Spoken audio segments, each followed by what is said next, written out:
Welcome to our channel. अगर channel पे पहली बार आए हैं तो चैनल को सब्सक्राइब करें, लाइक करें, शेयर करें। आज हम करेंगे समास पार्ट नंबर 2। अगर आपको पार्ट नंबर 1 देखना है जिसमें समास की परिभाषा, समास के भेद और उनके कुछ उदाहरण दिए गए हैं, तो आप प्रीवियस वीडियो पे जाके उसको देख सकते हो। प्लेलिस्ट में इसका लिंक आपको मिल जाएगा। पहले हम देखते हैं पार्ट नंबर 1। उच्च शिखर में समास है। तो उच्च शिखर में समास होगा कर्मधारय। कैसे पता लगा? ऊंचा है जो शिखर, तो मैंने आपको पिछली वीडियो में बताया था कि जो है अगर शब्द में आता है जो है तो आप वहां पे लगाओगे कर्मधारय समास। ठीक है। सेकंड हम देखेंगे इसमें से किस शब्द में कर्मधारय समास नहीं है। महापुरुष, महात्मा, राजपुरुष, काला सांप। अब वही जो पिछले वाले हमने अभी उसमें किया था नंबर 1 वाले क्वेश्चन में, महान है जो पुरुष, तो ये कर्मधारय हो गया। महात्मा, महान है जो आत्मा, ये भी हो गया। उसके बाद काला सांप, काला है जो सांप, ये भी हो गया कर्मधारय। राजपुरुष, तो ये नहीं है, राज पुरुष नहीं होगा, तो यहाँ पे क्या आएगा? ये जो है इसका आंसर होगा सही, यानी इसमें कर्मधारय समास नहीं है। आगे देखेंगे एक दंत में कौन सा समास है। तत्पुरुष समास नहीं होगा। ठीक है स्टूडेंट, कल मैंने जो वीडियो कराई थी उसमें बहुव्रीहि का बहुत अच्छा उदाहरण देके समझाया था समास का। एक दंत है जिसका, कौन है वो? एक दांत वाले। कौन है एक दांत वाले? कौन है? ये है हमारे जो गणेश भगवान जी हैं उनके लिए। तो ये कौन सा समास होगा? बहुव्रीहि समास। द्वंद्व तत्पुरुष समास में कारक आएंगे। ठीक है, द्वंद्व समास में और शब्द का यूज होता है। कर्मधारय समास में विशेषण और विशेष्य होते हैं, उपमा अनुपमेय होता है, तो वो भी नहीं है। तो यहाँ पे हो जाएगा बहुव्रीहि समास। बहुव्रीहि समास में ये बहुत बार पूछा जाता है, ज्यादातर इसमें भगवानों का नाम ही यूज किया जाता है। इस चीज का थोड़ा ये ट्रिक है, वो आप याद करेंगे। फोर्थ पे पीताम्बर शब्द में कौन सा समास है। यहाँ पे स्टूडेंट कहा गया है पीताम्बर, तत्पुरुष समास नहीं है। यहाँ पे है अंबर पीला। अंबर का मतलब है कपड़ा। ठीक है, पीला कपड़ा। तो यहाँ पे पीला कपड़ा किस में आता है? तो विशेषण और विशेष्य जो है वो हो गया। ठीक है, तो यहाँ पे हो जाएगा कर्मधारय समास की कपड़े की विशेषता बताइए ना इसमें। अंबर पीतः, पीला कपड़ा। द्वंद्व में और का यूज होता है, द्विगु में गिनतियां आती हैं, संख्या आती हैं, और तत्पुरुष में कारक आते हैं। तो यहाँ पे ये हो गया कर्मधारय समास। रेलगाड़ी शब्द का सही समास विग्रह क्या है। रेल और गाड़ी नहीं, ये तो होगा ही नहीं। क्यों? क्योंकि मैंने कल आपको समझाया था कि जैसे माता, बीच में एक छोटा सा डैश होता है पिता, और उसको जब हम विग्रह करते हैं तो लिखते हैं माता और पिता, तो वो बनता है हमारा क्या? द्वंद्व समास। तो ये तो द्वंद्व समास होगा ही नहीं, क्योंकि इसमें जो है वो निशान है ही नहीं। ये दोनों वर्ड जो है रेल और गाड़ी इकट्ठा लिखा हुआ है, तो ये वाला होगा ही नहीं। पटरी पर चलने वाली, तो यहाँ पे गाड़ी तो लिखा ही नहीं, पटरी पे तो चलती है, पर क्या चलती है? गाड़ी, वो भी गलत है। रेल से चलने वाली गाड़ी, ये तो बिल्कुल ही गलत है। रेल पर चलने वाली गाड़ी, ठीक है, यानी कि रेल का मतलब कि जो पटरी के ऊपर जो चलती है, ठीक है, वो वाली गाड़ी। तो ये वाला इसका आंसर सही होगा। इस शब्द में द्वंद्व समास नहीं है। द्वंद्व समास में मैंने आपको बताया था प्रीवियस वीडियो में, सीता डैश राम, जहां भी ये डैश मिलता है तो वहां पे और लग के द्वंद्व समास बन जाएगा। हानि लाभ, लाभ और हानि बीच में और आ गया तो ये भी। भाई और बहन और लग के द्वंद्व समास। लेकिन परशुराम में ना तो कोई डैश है और ना हम इसको अलग कर सकते। ठीक है, तो यहाँ पे ये समास नहीं होगा। तीनों में द्वंद्व समास है और परशुराम में द्वंद्व समास नहीं है। अभी हम करेंगे क्वेश्चन नंबर 7। निम्न में कौन सा पद बहुव्रीहि समास का उदाहरण है।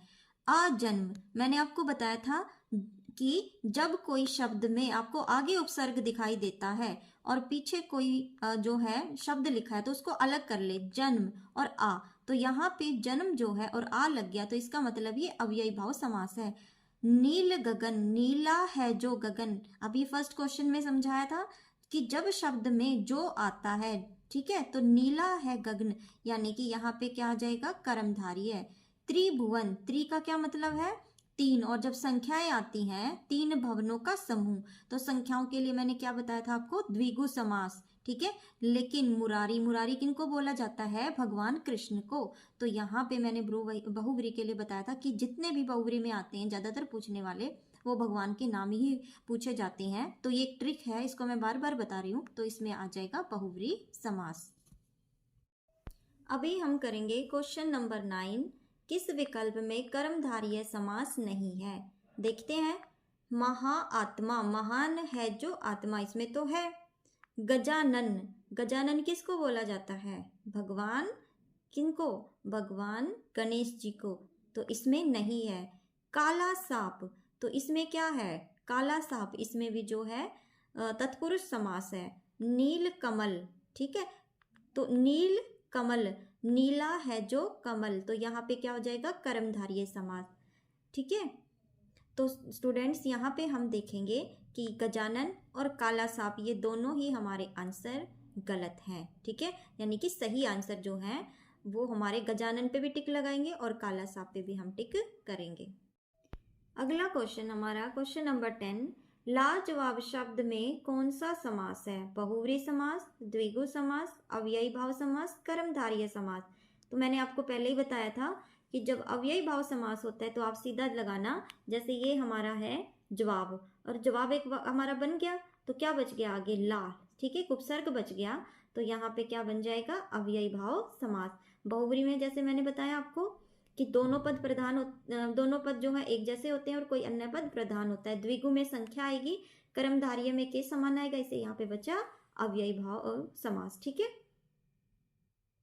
अभी हम करेंगे 11वां क्वेश्चन, बारंबार, ठीक है। तो यहाँ पे मैंने आपको एक रूल बताया था अव्ययी भाव का कि जब शब्द की आवृत्ति हो जाए तो वहां पे भी क्या होगा? जब शब्द की आवृत्ति हो रही है तो वहां पे जो है अव्ययी भाव समास आएगा। जैसे मान लो धीरे धीरे, तो वहां पे भी अव्ययी भाव समास ही होगा, ठीक है। बारंबार का अर्थ होता है बार बार। 12वां करते हैं निडर। अब आप देखो निडर में कौन सा समास है? यहाँ पे जो पीछे है डर, डर के आगे है नी, और नी किस में लगता है? उपसर्ग, उपसर्ग लगता है हमेशा अव्ययी भाव समास में। तो यहाँ पे क्या बन जाएगा? निडर, ठीक है, अव्ययी भाव समास। नीलकंठ में कौन सा समास है? नीलकंठ किसको बोला? कंठ नहीं, गलती से लिखा हुआ है नीलकंठ। नीलकंठ किसको बोला जाता है? भगवान शिव को। और मैंने आपको बताया ही था कि इसमें बहुव्रीहि समास आएगा, ठीक है।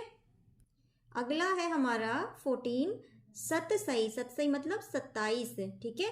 तो यहाँ पे गिनती है, और गिनती में मैंने आपको बताया ही था कि द्विगु समास होता है। कैसे याद रखोगे? ग से, ग से गिनती, इन दोनों में कंफ्यूज होते हो ना, तो इसमें द्वंद्व और ये द्विगु। तो ग में जब होता है गिनती और इसमें लगता है और। अब 15वां देखेंगे क्वेश्चन, रेखांकित। रेखांकित में क्या होगा? कर्मधारय नहीं है, अव्ययी भाव भी नहीं है, बहुव्रीहि भी नहीं है, तत्पुरुष है। क्यों? क्योंकि यहाँ पे कारक यूज हुआ है। रेखांकित, रेखा को अंकित, तो यहाँ पे को शब्द आ गया, इसीलिए यहाँ पे तत्पुरुष समास आएगा। क्वेश्चन नंबर 17 देखेंगे, महात्मा में कौन सा जो है समास है? कौन सा समास है? महान है जो आत्मा, तो ये किस में आएगा? कर्मधारय समास में, ठीक है। मैंने आपको बताया था कि जो जब आता है बीच में तो वो आ जाएगा कर्मधारय समास। तत्पुरुष में नहीं है, द्विगु में गिनती है, द्वंद्व में और का प्रयोग होता है, तो ये बन जाएगा कर्मधारय समास। आगे हम देखेंगे 17, रेल यात्री। अब रेल यात्री क्या होगा? रेल का यात्री, ठीक है ना। तो यहाँ पे देखेंगे रेल यात्री, रेल का यात्री, तो यहाँ पे क्या है? का के की किस में आता है? ये आता है कारक में। तो कारक किस में यूज किए जाते हैं? तत्पुरुष समास में। कर्मधारय में क्या आएगा? कर्मधारय में आएगा जो। बहुव्रीहि में भगवान वगैरह के नाम है, और द्वंद्व में आता है हमारा और, तो बच गया कौन? तत्पुरुष समास। अभी हम करेंगे 19, किस विकल्प में द्वंद्व समास नहीं है? दाल भात, दाल और भात, तो इसमें तो है। शुभ, शुभाशुभ, शुभ और अशुभ, इसमें भी है। भूत और प्रेत, इसमें भी है।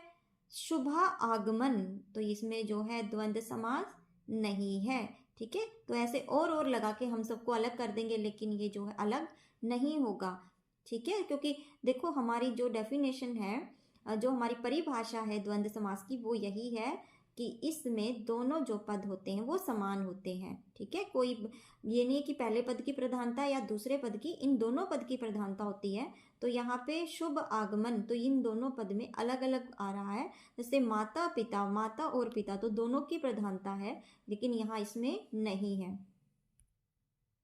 सपरिवार, सपरिवार में कौन सा समास है? सिंपल है, परिवार को अलग करोगे, बच गया क्या? स, और स जो क्या है? उपसर्ग। आगे आने वाले कौन से होते हैं? उपसर्ग होते हैं, और उपसर्ग जिसमें आगे आ जाए वो अव्ययी भाव समास होगा। द्विगु का मतलब होता है गिनती, गिनती इसके अंदर है ही नहीं। तत्पुरुष का मतलब होता है क्या? जिसमें कारक आते हैं, कर्ता ने कर्म को कर्ण से, ये वाले। और बहुव्रीहि में जो मैंने आपको बताया कि नीलकंठ, नीला है जो कंठ, यानी भगवान शिव। ठीक है, तो हमारे आप 20 क्वेश्चन हो गए स्टूडेंट्स। अब आज हमारे 20 क्वेश्चन जो है प्रैक्टिस के लिए कंप्लीट हो गए हैं। अगर आपको वीडियो अच्छी लगी हो तो वीडियो को प्लीज़ लाइक करना, सब्सक्राइब करना, शेयर करना। Thanks for watching.